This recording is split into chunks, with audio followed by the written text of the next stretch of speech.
మన క్రైస్తవ జీవితంలో అతి ప్రాముఖ్యమైన విషయం ఒకటి ఏదైనా ఉందంటే, చాలాసార్లు మన సంఘంలో మనం విన్నాం, అతి ప్రాముఖ్యమైనది ఏంటంటే మన జీవితంలో, క్రైస్తవ జీవితంలో రక్షణ. సాల్వేషన్ని మించి మన క్రైస్తవ జీవితంలో విలువైనది, గొప్పది ఇంకేది లేనే లేదు. దాన్ని మించింది లేదు, దానికంటే విలువైంది ఇంకేదీ లేదు. క్రైస్తవుడికి రక్షణ అతి విలువైనది, అతి ప్రాముఖ్యమైనది. అయితే మన చుట్టూ ఉన్న క్రైస్తవ సమాజాన్ని చూస్తే నా మట్టుకు నాకు ఏమనిపిస్తుందంటే, చాలామందికి ఈ విలువైన రక్షణ గురించిన లోతైన అవగాహన లేదేమో అని నాకు అనిపిస్తుంది. వాళ్ళు సంఘాలకు వెళ్తున్నారు, ప్రభువుని ఆరాధిస్తున్నారు, పాటలు పాడుతున్నారు, అన్నీ చేస్తున్నారు, కానీ రక్షణ గురించిన లోతైన అవగాహన బహుశా చాలామందికి లేదేమో. అందుకే క్రైస్తవులు ఏ విధంగా జీవించాలని దేవుడు ఉద్దేశించాడో వాళ్ళు ఆ విధంగా జీవించలేకపోతున్నారేమో అని వ్యక్తిగతంగా నాకు, నా అనుభవంలో లేకపోతే నేను చూసిన ప్రజల్లో నాకు అది అనిపిస్తూ ఉంటుంది.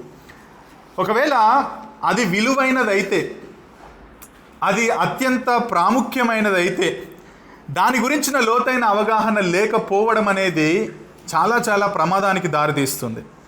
ఇప్పుడు బంగారాన్ని మనం కొన్నాం, బంగారం ఎంత విలువైందో మనకు తెలియకపోతే దాన్ని ఏడంటాడ పడేస్తాం. దాని విలువన మనకు అందరికీ చాలా తెలుసు కాబట్టే దాన్ని జాగ్రత్తగా కాపాడుకుంటాం. అది వేరే వాళ్లకు దక్కకుండా, వేరే వాళ్ళు దొంగిలించకుండా ఎందుకు జాగ్రత్త తీసుకుంటామంటే అది విలువైందని మనం ఎంచుతాం.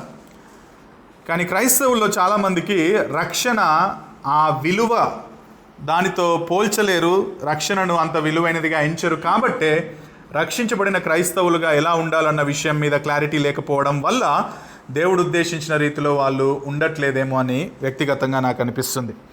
కాబట్టి ఈరోజు దేవుడు మనల్ని ఎందుకు రక్షించాడో, ఎస్పెషల్లీ మెన్గా, బైబిల్ నమ్ముకున్న పురుషులుగా రక్షణ దేవుడు ఎందుకు మన జీవితంలో ఉద్దేశించాడో, ఆ ఉద్దేశం తర్వాత దేవుడు మన నుంచి ఏం ఆశిస్తున్నాడో బైబిల్ నుంచి నేను కొన్ని పాయింట్స్ ఇప్పుడు మరియు సాయంత్రం, ఇది ఫస్ట్ పార్ట్, సెకండ్ పార్ట్గా నేను చెప్పే ప్రయత్నం చేస్తాను. దేవుడు మనల్ని ఎందుకు రక్షించాడో మనం తెలుసుకోలేకపోతే, దేవుడు ఎందుకు రక్షణను మనకు అనుగ్రహించాడో వాక్యానుసారంగా మనకు అవగాహన లేకపోతే, క్రైస్తవ పేర్లు పెట్టుకుంటూనే, క్రైస్తవ మత కార్యక్రమాలు చేసుకుంటూనే దేవుడు ఉద్దేశించిన విధంగా దేవుని మహిమ కోసం మనం జీవించకుండా లోకానుసారంగా జీవించే అవకాశం 100% ఉంది అన్న విషయం ఏమాత్రం కూడా తప్పు లేనిది. కాబట్టి ఈరోజు మనం కొన్ని విషయాలు బైబిల్ నుంచి చూద్దాం. మొట్టమొదటి విషయం, ఇది ఎక్స్పోజిటరీ సర్మన్ కాదు, టాపికలే, కాబట్టి నేను 6 పాయింట్స్గా దాన్ని డివైడ్ చేశాను. సో మొట్టమొదటి పాయింట్ ఏంటంటే, దేవుడు నిన్ను రక్షింపజేసింది, నీకు రక్షణను దయచేసింది, ఆ రక్షణను దయచేసిన రక్షకుని కొరకు జీవించడానికి. దేవుడు నిన్ను రక్షించింది నీ రక్షకుని కొరకు నువ్వు జీవించడానికి. అది మనం ప్రాథమికంగా అర్థం చేసుకోవాలి. The purpose of salvation to live for the saviour, అంతకుమించి ఇంకేం లేదు. ఒక ఆయనకు చాలా అప్పులు ఉన్నాయంట, కొన్ని కోట్ల రూపాయలు అప్పు చేశాడట.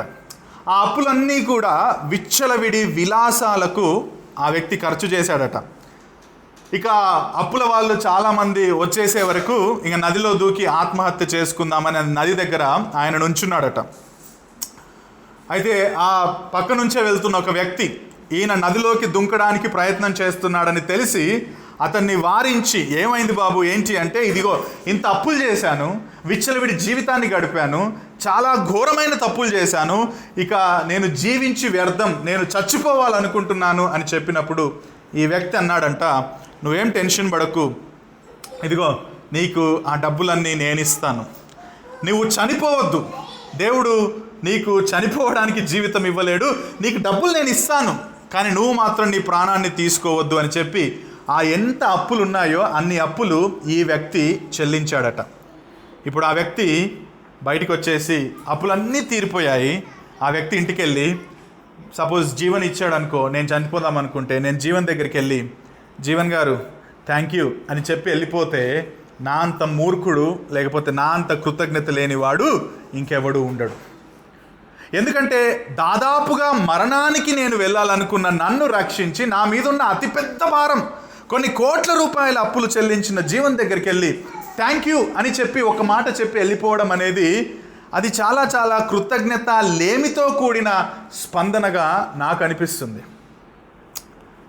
కానీ నేను జీవన్ దగ్గరికి వెళ్ళి, జీవన్, నేను చనిపోదాం అనుకున్నాను, నా జీవితానికి ముగింపు పలకాలనుకున్నాను, నా మీద ఉన్న భారం అంత ఎక్కువ ఉండేది, కానీ నిజంగా నువ్వు నన్ను కాపాడావు, నన్ను రక్షించావు, తిరిగి నాకు మరో జన్మనిచ్చావు, నేను తిరిగి జన్మించడానికి అవకాశం ఇచ్చావు.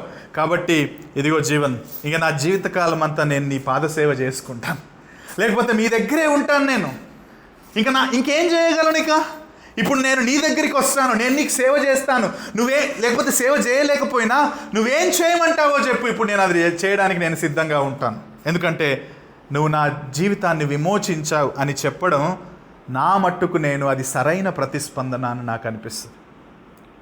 ఎందుకంటే నన్ను తిరిగి జన్మింపజేశాడు ఆయన, తిరిగి జీవింపజేశాడు ఆయన, నూతన జన్మనిచ్చాడు ఆయన. మరి అలాంటిది యేసుక్రీస్తు ప్రభువు కూడా ఇంతకంటే ఎక్కువ కార్యం చేయలేదా రక్షణలో? మన మీద సమస్త పాపం మోసుకొని ఎంతో భారంతో నరకానికి మనం వెళ్తూ నిత్య నరకానికి మనం నడుస్తూ ఉంటే ఆయన ఈ లోకానికి వచ్చి మరణించి నా భారమంతా మన భారమంతా ఆయన మీద మోసుకొని మనకు నూతన జన్మనిచ్చాడు, నూతన జీవితాన్ని ఇచ్చాడు. మనం కొత్తగా పుట్టిన శిశువుల వలె ఇప్పుడు ఒక కొత్త జన్మ యేసుక్రీస్తులో మనం జీవించడానికి ఆయన మనల్ని రక్షించాడు. ఇప్పుడు మన ప్రతిస్పందన ఎట్లుండాలి అంటే, ఇక నేను నా కొరకు కాదు, ఇక నేను నా కొరకు నేను జీవించను, నన్ను జీవింపజేసిన నా రక్షకుడైన యేసుక్రీస్తు కొరకు నేను జీవిస్తాను. అందుకు రక్షించాడు దేవుడు మనల్ని. Salvation is so that we can live for our Savior. 2 కొరింథీ 5:15 పౌలు మాట అంటాడు, జీవించువారు ఇక మీదట తమ కొరకు జీవించకుండా ఎవరి కోసం జీవించమంటాడు? ఎవరైతే తనను తాను అప్పచెప్పుకున్నాడో, మరణించాడో ఆయన కొరకు జీవించాలని 5:15 అంటాడు. డియర్ బ్రదర్స్, నువ్వు రక్షించబడితే, if that is a genuinely born again experience అయితే, you should not have other purpose in your life except living for your Savior. నీ రక్షకుని కొరకు జీవించడం కంటే వేరే ప్రధానమైన ఉద్దేశం మన జీవితంలో రక్షించబడిన వ్యక్తికి ఉండకూడదు, అంతే. Live for your saviour. అందుకే గలతీ పత్రికలో పౌలు అంటాడు, జీవించువాడని ఇక మీదట నేను కాదు, క్రీస్తే నాయందు జీవించుచున్నాడు. క్రీస్తే నాయందు జీవించుచున్నాడు అంటే అర్థం ఏంటో తెలుసా? ఇక నా జీవితం అంతా క్రీస్తు కొరకే అని. నేను నా కొరకు జీవించను ఇంకా, ఎందుకంటే నన్ను నేను రక్షించుకోలేకపోయాను, అప్పులు చేశాను, పాపం చేశాను, చచ్చిపోదాం అనుకున్నాను, నా అంతటి నేను కాపాడుకోలేని నిస్సహాయ స్థితిలోనే ఇదిగో రక్షకుడు వచ్చి నన్ను రక్షించిన తర్వాత ఇంకా నా కొరకు నేను జీవించడంలో అర్థం లేదు, ఇక నేను క్రీస్తు కొరకు జీవిస్తాను. ఈరోజు ఈ యొక్క మొదటి మాట నేను చాలా స్ట్రాంగ్గా చెప్పాలనుకుంటున్నాను. Your life as a born again Christian is to live for your saviour. అసలు ఆ దృక్పథంతో నాకు అనిపిస్తుంది, ఆ దృక్పథంతో ఆదిమ సంఘ క్రైస్తవులు జీవించుంటారు. ఆదిమ సంఘ క్రైస్తవుల జీవితం ఇది ఒకటే ఫోకస్తో ఉంటుందేమో అని నాకు అనిపిస్తుంది. అపోస్తల కార్యముల గ్రంథం చదివితే they want to live and they are ready for to die. Actually చనిపోవడానికి ఆల్రెడీ సిద్ధమయ్యారు, కానీ జీవించడం మాత్రం వాళ్ళని రక్షించిన యేసుక్రీస్తు కోసం వాళ్ళు జీవించడానికి సిద్ధమైనట్టుగా మనం చూస్తాం. సో మన రక్షణకు ప్రధానమైన కారణం గుర్తుపెట్టుకోండి, మనల్ని దేవుడు ఎందుకు రక్షించాడంటే మనం ఆయన కొరకు జీవించడానికి రక్షించాడు, అంతే. మిగతా దాని కింద సబ్ పాయింట్సే. The main point is to live for the saviour. రక్షించబడిన క్రైస్తవుడు తన కోసం కాదు, క్రీస్తు కోసం జీవిస్తాడు. రెండవ పాయింట్, నీవు నేను రక్షించబడింది, ఇది కూడా చాలా ప్రాముఖ్యమైంది. నీవు నేను రక్షించబడింది సువార్తను ప్రకటించడానికి, సువార్తను సమాజానికి చూపించడానికి. దేవుడు ఈ లోకంలో ఎంతోమంది ఉన్నారు, చాలామంది ఉన్నారు, గొప్పవాళ్ళు ఉన్నారు, డబ్బులున్న వాళ్ళు ఉన్నారు, జ్ఞానవంతులు ఉన్నారు. కానీ దేవుడు నిన్ను నన్ను రక్షించిండు. ఎందుకంటే ఆయనను సేవించడానికి మొదటి పాయింట్ అయితే ఆ సేవకుడు ఎవడో, ఆ సేవకుడు ఎంత గొప్పవాడో, ఆ రక్షకుడు ఎటువంటి వాడో ఇతరులకు చెప్పడానికి, చూపించడానికి కూడా దేవుడు నిన్ను నన్ను రక్షించాడు. ఒక ఆయన చాలా బాగా తాగేవాడట, ఫుల్లుగా మద్యం బాగా తాగేవాడు, తాగుబోతు ఒక రకంగా. తాగి బాగా లివర్ దాదాపుగా ఒక 30-40% ఖరాబ్ అయిపోయింది. అయితే ఇంకా బతకడం కష్టం అని చాలామంది డాక్టర్స్ చెప్పారు. అంటే బతకొచ్చు కానీ చాలా కష్టం ఇంకా అని.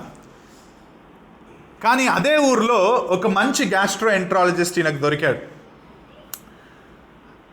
వాళ్ళ ఫ్రెండ్ వెళ్ళి చెప్పాడట, ఈ గ్యాస్ట్రోఎంట్రాలజిస్ట్ బాగా చెప్తాడు, బాగా చూస్తాడు, జెన్యూన్గా చెప్తాడు, ఇదిగో ఆ మంచి వైద్యం దగ్గరికి ఈ వ్యక్తి వెళ్ళాడట.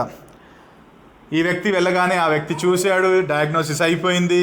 తర్వాత ట్రీట్మెంట్ ఆప్షన్స్ చెప్పాడు. ఏమన్నాడంటే సర్జరీ చేసుకోవాలి, సర్జరీ చేస్తే డెఫినెట్గా నువ్వు బాగయ్యే అవకాశం ఉంది, బట్ ఇదిగో దీనివల్ల జరిగింది అని చెప్పి ఆయన చేసిన అన్ని తప్పులు, ఆయన తాగడం వల్ల కలిగిన పర్యవసనాలు అవన్నీ కూడా చాలా క్లియర్గా ఎక్స్ప్లెయిన్ చేసి ఆయనకు సర్జరీ చేశాడు. సర్జరీ బై గాడ్స్ గ్రేస్ విజయవంతం అయింది. ఆయన ఒక రకంగా మళ్ళీ బ్రతికాడా లేదా? ఆ తర్వాత ఇప్పటిదాకా చెప్పిన విషయాలన్నీ జ్ఞాపకం చేసుకుంటూ నేను ఇంకా మళ్ళీ ఆ మద్యం జోలికి పోదలుచుకోలేదు అని చెప్పి మద్యానికి స్వస్తి పలికాడు. ఒక రకంగా ఆఫ్టర్ ద సర్జరీ ఈ పేషెంట్ ఒక మళ్ళీ న్యూ లైఫ్ జీవించడం మొదలుపెట్టాడు. ఆ ఊర్లో ఆయనతో పాటు మద్యం తాగే వాళ్ళందరూ కూడా ఆశ్చర్యపోయారట. ఏంది వీడు, ఒకప్పుడు మాతో పాటు తాగేవాడు, మాతో పాటు చాలా చేయరాని కార్యాలు చేసేవాడు, ఇప్పుడు ఏంటి వీడు ఒక సెయింట్ లాగా, ఒక మంచి వ్యక్తిలాగా మారిపోయాడు, అసలు తాగట్లేడు, మా దగ్గరికి రావట్లేడు అని చెప్పేసి కొంత గేలి కూడా చేశారంట. అయినా సరే ఇతను నిర్ణయించుకున్నాడు, ఈ కొత్త జన్మలో నేను మళ్ళీ మద్యం ముట్టను. ఆ తర్వాత ఈయన ఫ్రెండ్స్ ఎవరైతే ఉన్నారో ఆ ఫ్రెండ్స్లో ఒక ఆయనకు సేమ్ లివర్ ఇష్యూ వచ్చింది, సేమ్ ఈ వ్యక్తికి వచ్చిన లివర్ ఇష్యూ వచ్చింది. అప్పుడు ఈ వ్యక్తి ఆయన దగ్గరికి వెళ్ళి చెప్పాడట, ఇదిగో నాది ఇదే పరిస్థితి ఉండరా, నువ్వు ఎక్కడెక్కడికో తిరుగుతావేమో, కానీ నేను చెప్తాను ఒక దగ్గరికి వెళ్ళు, ఆయన కరెక్ట్గా వైద్యం చేస్తాడు అని చెప్పేసి మళ్ళీ అదే డాక్టర్ దగ్గరికి ఆయనను పంపిస్తే అదే డాక్టర్ ఈయనకు కూడా మళ్ళీ అదే బోధ చేసి అదే ట్రీట్మెంట్ ఇచ్చి ఆయనను కూడా బాగు చేసి ఏం చేశాడంటే ఈ వ్యక్తికి కూడా పునర్జన్మనిచ్చాడు. డియర్ బ్రదర్స్, సువార్త మన జీవితంలో యేసుక్రీస్తు ద్వారా అదే చేసింది. వాడు మద్యం తాగి మన జీవితాన్ని ఖరాబ్ చేసుకున్నాడు, మనం పాపం చేసి మన జీవితాన్ని ఖరాబ్ చేసుకున్నాం, ఇక మనం నిత్య నరకానికి వెళ్ళడానికి సిద్ధమయ్యాం. అలాంటిది మనకు ఎవరో ఒక వ్యక్తి గాస్పల్ ట్రాక్ట్ ఇచ్చాడు, లేకపోతే ఎవరో ఒక వ్యక్తి వచ్చి సువార్త చెప్పాడు, ఇదిగో నువ్వు ఎక్కడికి వెళ్ళినా నీకు దొరకదేమో, కానీ ఇదిగో ఈ వ్యక్తి దగ్గరికి వెళ్తే, ఈ డాక్టర్ దగ్గరికి వెళ్తే, ఈ పరమ వైద్యుని దగ్గరికి వెళ్తే నీ ప్రతి ప్రాబ్లంకి, ఎస్పెషల్లీ లివర్ కాదు, నీ హృదయానికి సంబంధించిన ప్రతి వ్యాధి ఆయన తీసేస్తాడు, నిన్ను తిరిగి మళ్ళీ ఫ్రెష్గా నయం చేస్తాడు, మంచి ట్రీట్మెంట్ ఆయన దగ్గర దొరుకుతుంది అని చెప్పారు. కాబట్టే మనం ఆ డాక్టర్ అయిన ప్రభువైన యేసుక్రీస్తు దగ్గరికి వెళ్ళాం, మనం ఆయన్ని అంగీకరించాం, ఇప్పుడు మనం స్వస్థపరచబడ్డాం. శారీరక స్వస్థత మనకు దొరకట్లేదేమో, కానీ మానసిక స్వస్థత లేకపోతే హృదయ సంబంధమైన స్వస్థత మనకు దొరికింది. డియర్ బ్రదర్స్, ఇప్పుడు మనం ఆ మొదటి వ్యక్తి లాంటి వాళ్ళం, ఆ ఫస్ట్ పర్సన్ లాంటి వాళ్ళం మనం. ఇప్పుడు మనం చేయాల్సింది ఏంటంటే, ఇదిగో ఆ రెండవ వ్యక్తి లాంటి మన చుట్టూ ఉన్న ప్రజలకు ఆ డాక్టర్ని చూపించడానికి సిద్ధమవ్వాలి.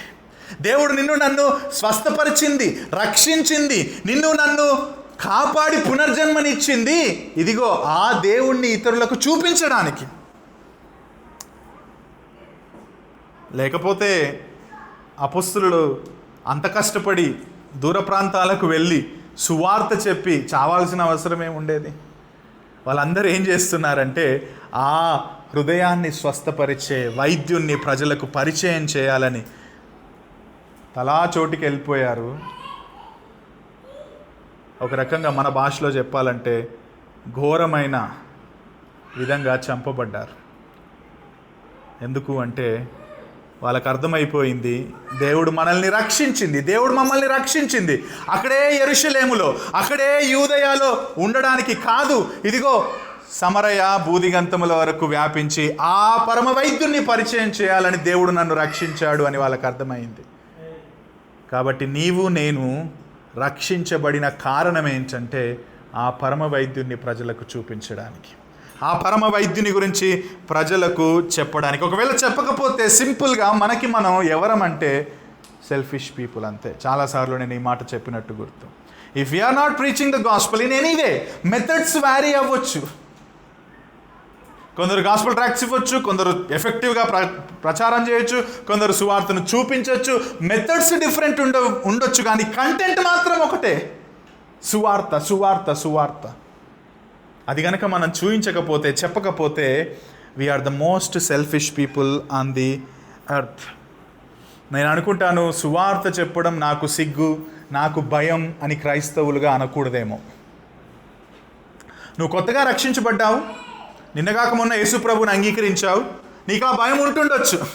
కానీ చాలా రోజులుగా సువార్తను ధ్యానిస్తూ, చాలా రోజులుగా సంఘానికి వెళ్తూ, చాలా రోజులుగా ప్రభువుని ఆరాధిస్తూ నాకు ఇంకా సిగ్గు, నాకు ఇంకా భయం అని అంటున్నామంటే we're thinking about our selves, we're not thinking about living for God.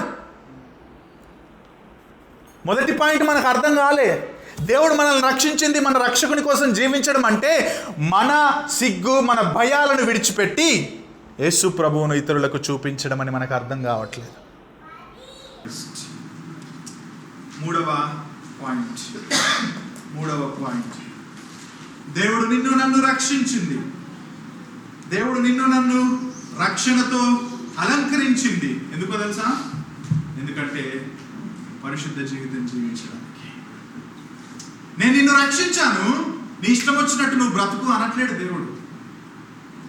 అసలు మనల్ని రక్షించిందే పాపము నుండి, పాప ఫలితాల నుండి, పాప సమస్యల నుండి, పాప ప్రభావాల నుండి, వాటి నుండి మనల్ని రక్షించిన దేవుడు రక్షించబడ్డ తర్వాత తిరిగి మనం ఆ పాపంలో కొనసాగితే కొన్నిసార్లు చూసి ఆశ్చర్యపోడు దేవుడు. ఎందుకంటే దేవునికి అన్నీ తెలుసు, కానీ దేవుడు చూసి నవ్వుతాడేమో అనిపిస్తుంది.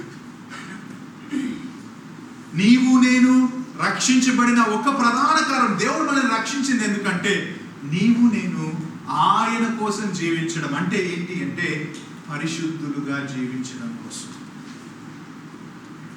ఒక సంఘస్థుడు, ఒక యవనస్తుడు సంఘంలో చాలా మంచిగా పరిచయం చేస్తున్నా ఉన్నాడట. చాలా యాక్టివ్గా సంఘంలో, సంఘ భవనంలో, బిల్డింగ్లో చాలా మంచి పని చేస్తూ ఉన్నాడట. దేవునిలో మిగతా యవనస్తులను కూడా ఎంకరేజ్ చేస్తున్నాడు, ప్రోత్సాహపరుస్తున్నాడు. ఎట్లా అంటే ఆయనను చూస్తే అసలు వేరే లెవెల్ అన్నమాట. దేవుని కోసం ఒక ప్యాషన్, ఒక అగ్గి ఆయన్ని చూస్తే మండుతుంది అన్నట్టుగా ఉండే ఆ యవనస్తుడు. అయితే ఒకరోజు ఆ చర్చ్ బిల్డింగ్ బయట ఏదో పని చేస్తా ఉంటే చర్చ్ బిల్డింగ్ ముందు నుంచి ఒక అమ్మాయి వెళ్ళడం చూశాడు. చాలా అందంగా ఉంది. అవ్వకు ఏ విధంగా అయితే పండు చూపులకు రమ్యముగా అనిపించిందో మనవాడికి కూడా ఈ అమ్మాయి రమ్యంగా అనిపించింది. ఆ అమ్మాయి వెంట పడ్డాడు, ఆ అమ్మాయి ఒప్పుకుంది. ఇద్దరు కలిసి పార్కుల్లోకి వెళ్ళారు, ఇద్దరు కలిసి సమయం గడిపారు. బయట సమయం కాస్త ఇంట్లోకి వచ్చేసింది. ఇద్దరు శారీరకంగా కలవడం మొదలు పెట్టారు. ఇంకా వారి ప్రీమెరైటల్ సెక్స్, ప్రీమెరైటల్ రిలేషన్షిప్ ఒక తారా స్థాయికి చేరిపోయింది. కానీ మళ్ళీ సంఘానికి వస్తున్నాడు. సంఘంలో మళ్ళీ తన యాక్టివిటీస్ తాను చాలా మంచిగా చేస్తున్నాడు. చూస్తే మాత్రం అసలు ఏమీ జరగనట్టే చాలా చక్కగా తన పని తాను చేసుకున్నా వస్తూ ఉన్నాడు. ఒకరోజు ఈ అమ్మాయితో బయట ఒక లాడ్జ్ వైపు వెళ్తూ ఉంటే అదే సంఘంలో ఉన్న ఒక వ్యక్తి చూశాడట.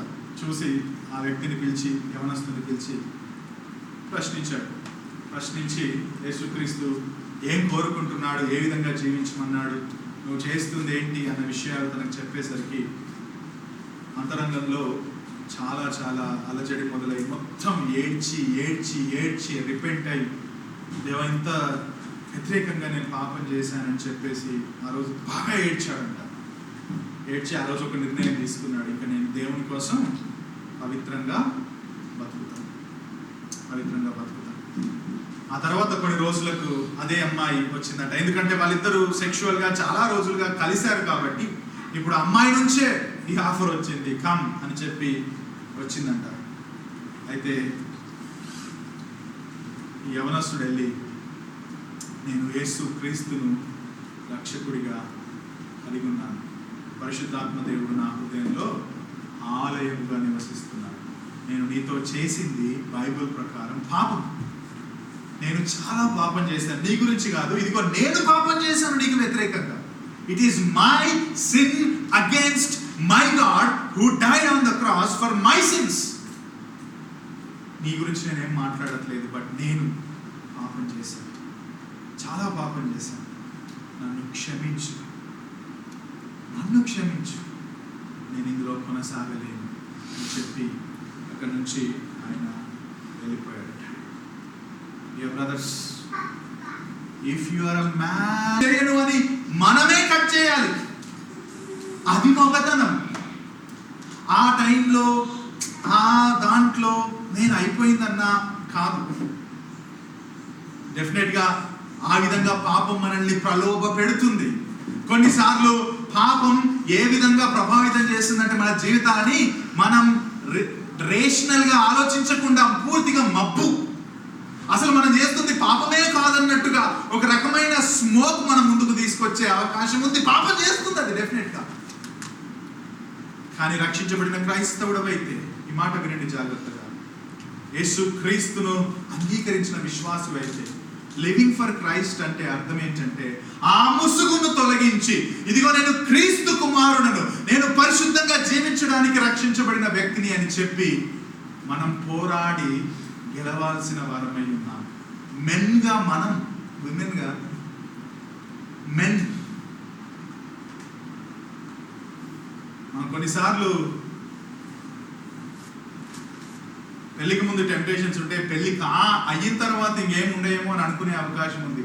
వ్యభిచారం చేయం మనం బయటికి వెళ్ళి, లాడ్జ్ల్లోకి వెళ్ళాం మనం బయటికి వెళ్ళి వాళ్ళతో, కానీ ఉన్న దగ్గరనే ఇతరులతో మనం వ్యభిచారం చేసే అవకాశం ఉంటుంది మన మనసులో. ఒక రక్షించబడిన క్రైస్తవుడు, క్రీస్తుకు తెలియని వాడు వాళ్ళ సొంత బాబాయ్ కూతుర్నో సొంత రిలేటివ్స్ మీద ఆ లస్ట్ఫుల్ థాట్స్ ఎంటర్టైన్ చేస్తాడు, ఏమేమో విచ్చలవిడిగా చేస్తాడు. సొంత బంధువుల మధ్యలో కూడా ఇటువంటి ఆలోచనలు చేస్తూ కూడా ఎటువంటి హృదయంలో అపరాధ భావం లేకుండా ఉంటాడు. వాడికి మనకు తేడా ఏంటి? మరి మనం కూడా అటువంటి థాట్స్ ఎంటర్టైన్ చేస్తే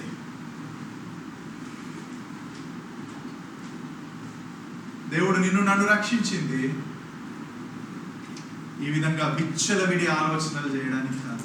విచ్చలవిడి జీవితం నేను అనట్లేదు, ఆలోచనలతోటి జీవితం మొదలవుతుంది.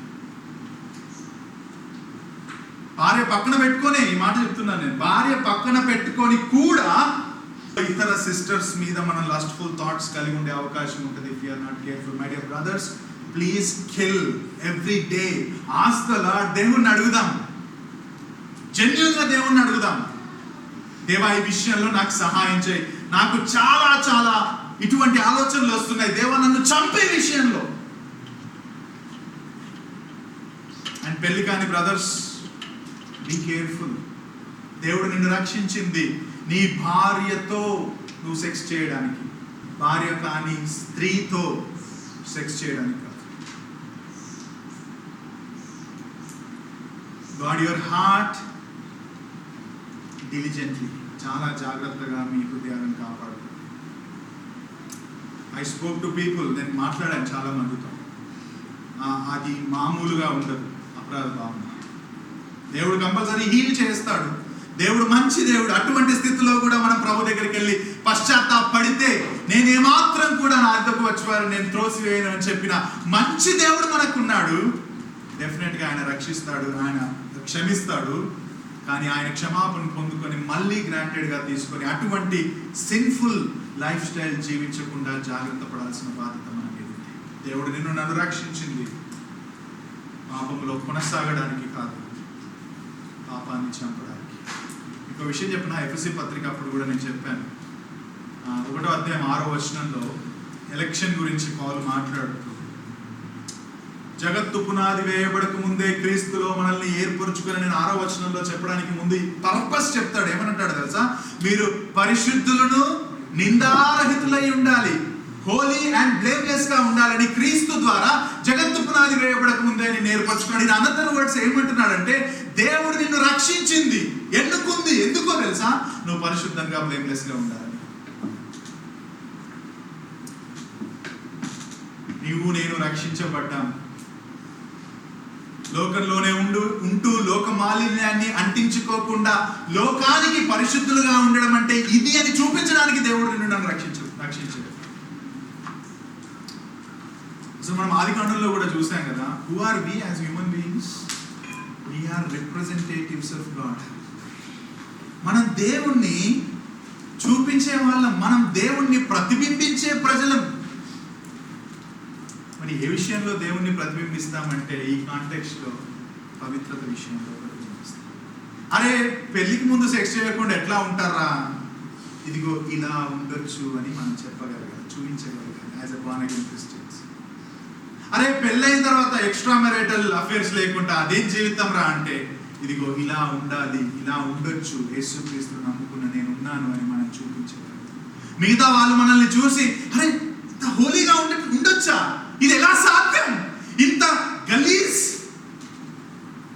సమాజంలో ఇంత పవిత్రంగా ఉండడం సాధ్యమా అని చూసి మనల్ని అనగలగాలంటే మనం ప్రతిరోజు పాపాన్ని చంపడానికి దేవుని సహాయం మనం కోరాలి. మన చుట్టూ చాలా పాపాలు జరుగుతున్నాయి. చిన్న చిన్న 5 ఏళ్ల పాప మీద వ్యభిచారము, లేకపోతే అమ్మాయి అబ్బాయిని చంపడము. అవును కదా, ఇప్పుడు ఈ మధ్యలో ఉల్టా అవుతున్నది అంట, అమ్మాయిలే చంపుతున్నారు అబ్బాయిలు. సో అందుకే మొన్న ఒక ఆయన ఒక సంఘం పెట్టాడు, భార్యా బాధితుల సంఘం. ఇంతకుముందు భర్త బాధితుల సంఘం అని ఉండేది, ఇప్పుడు భార్యా బాధితుల సంఘం. అంటే ఉల్టా అయిపోయింది, 2 ఉన్నాయి. భార్య చంపుతున్నారు భర్తలు.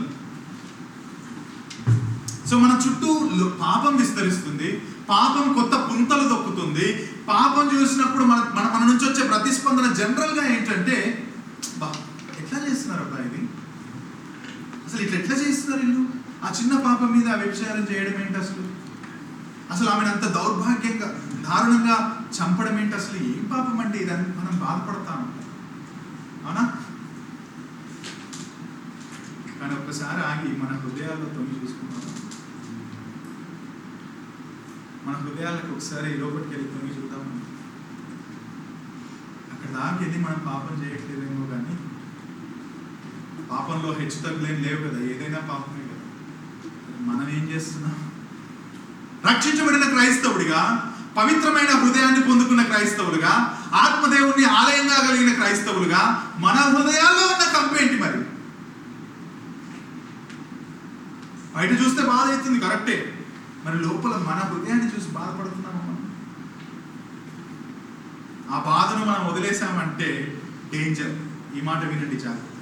మన హృదయంలో జరుగుతున్న అలజడి, మన హృదయంలో కూడా పాపం ఉంది అన్న పర్స్పెక్టివ్ ని మనం విడిచిపెట్టామో, gone, you are going to sin very early.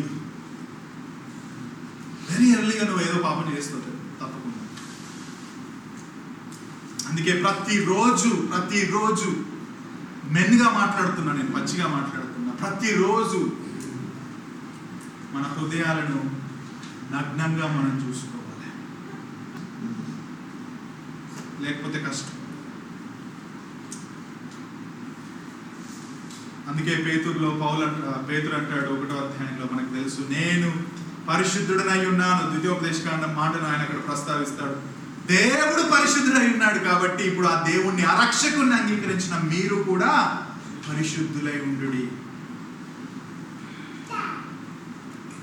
అసలు మన లైఫ్ లో గాడ్స్ విల్లే పరిశుద్ధత అంట. తెస్సలోనికీయులకు రాసిన పత్రికలో మాట ఉంటుంది. What is the will of God in your life? Live a holy life. Live a holy life. పెళ్ళిగాని వాళ్ళకి మాట చెప్తున్నాను. చాలా ప్రీమెరిటల్ సెమినార్లో కూడా ఈ మాట మనం చెప్పాం. చాలా సార్లు కూడా నేను కూడా చెప్పినట్టు గుర్తు, the best gift you can give to your spouse is your virginity. నీ కాబోయే భార్యకు నువ్వు ఇచ్చే అతి ప్రాముఖ్యమైన విలువైన బహుమతి కన్యత్వం. తెలుగులో ఏమంటారు, ఏమంటారు భగవాన్, లివ్ లైక్ జీసస్. లోకంలోనే ఉన్నాడు, లోక మలినాన్ని అంటించుకోకుండా పవిత్రంగా జీవించిన యేసు క్రీస్తు మనకు మాదిరి. ఆయన దైవ మానవుడు, ఆయన మానవుడిగా కూడా ఉన్నాడు, పవిత్రంగా ఉన్నాడు. ఆయన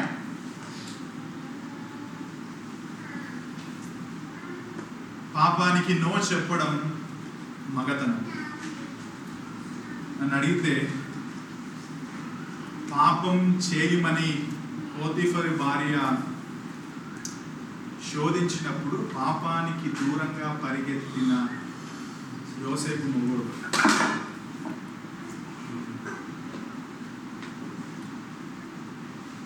పాపానికి దూరంగా పరిగెత్తడం బలహీనత కాదు, పాపానికి దూరంగా పరిగెత్తడం ప్రభువు మనకిచ్చిన బలం. Say no to YouTube. ఒకవేళ యూట్యూబ్లో అటువంటి వీడియోస్ చూస్తే, సే నో టు ఇన్స్టాగ్రామ్. ఒకవేళ అటువంటి వీడియోస్ నువ్వు చూస్తే, say no to pornography. No చెప్పండి. నో చెప్పడం నీకు రాకపోతే రండి, ప్రార్థన చేద్దాం, దేవుడి సహాయం కోరుదాం. అంతేకాని ఏమన్నా చేయండి, అంతేగాని పాపానికి మాత్రం దాసోహం. దేవుడు మనల్ని రక్షించిందే పాపం నుంచి దూరంగా పరిగెత్తడానికి. ఇంగ్లీష్లో ఈ విధంగా రాసుకున్నాను, if you are a man be like Jesus, say no to sin completely, clearly, consistently. క్రమంగా నో చెప్పు, సంపూర్ణంగా నో చెప్పు, స్పష్టంగా నో చెప్పు. శోధన ఎదురైనప్పుడు no, I am a child of the living God, I will not sin. ఆ విధంగా నేను చాలాసార్లు చెప్పుకున్నా, I am a child of the living God, I will not do it అని మనసులో నేను చాలాసార్లు చెప్పుకున్నా. పాపానికి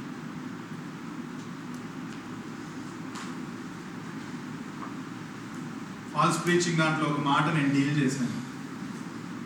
కొంతమంది there is a power in the word. నువ్వు గట్టిగా మాట్లాడితే ఆ వర్డ్ లో పవర్ ఉంది కాబట్టి నువ్వు చెప్పిందంతా జరుగుతుంది అని అంటారు. ఏం జరగదు. ఓకే, నిజంగా నువ్వు ఆ పవర్ వర్డ్ గా మాట్లాడమంటే ఎప్పుడు మాట్లాడు తెలుసా? నువ్వు పాపం చేసేటప్పుడు మాట్లాడు. దేవుడు నాకు ఉద్యోగం ఇస్తాడని నేను నమ్ముతున్నాను, ఇయ్యడు. ఇయ్యకపోయే అవకాశం కూడా ఉంది. కానీ ఎప్పుడు మాట్లాడు తెలుసా? పాపం నీ ఎదురుగా ఉన్నప్పుడు, నీ ఎదురుగా పాప శోధన ఉన్నప్పుడు, నీ మీసం మీద నీ చెయ్యేసి I am a child of the living God, I will not sin అనాలి. మనం రాత్రికి రాత్రి అనకపోవచ్చు, but that should be our స్పందన when sin attacks us. ఎన్ని రోజులండి, ఇంకా ఎన్ని దినాలైంది ప్రభుని అంగీకరించి? ఎన్ని రోజులైంది బైబిల్ చదవబట్టి? ఎన్ని రోజులైంది సంఘానికి వచ్చి? ఎన్ని ప్రసంగాలు విన్నాం మన జీవితంలో? ఇంకా పాస్టర్ గారు నిలబడి చెప్పాలా? ఇంకా పాస్టర్ గారి చేత లేకపోతే బోధకుల చేత మనం హెచ్చరించబడాలా?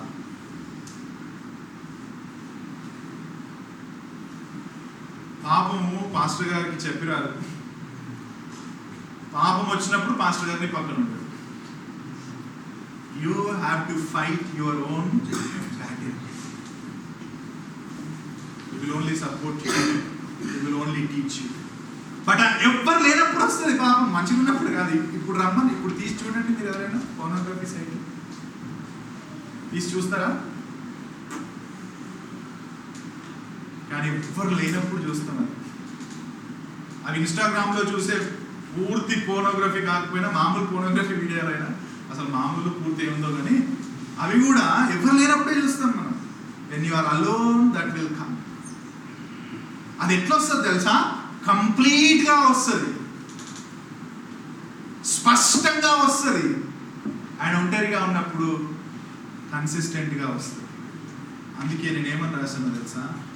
If you are a man be like Jesus, say no to sin completely. అది కంప్లీట్ గా వస్తుంది, కంప్లీట్ గా నో చెప్పు.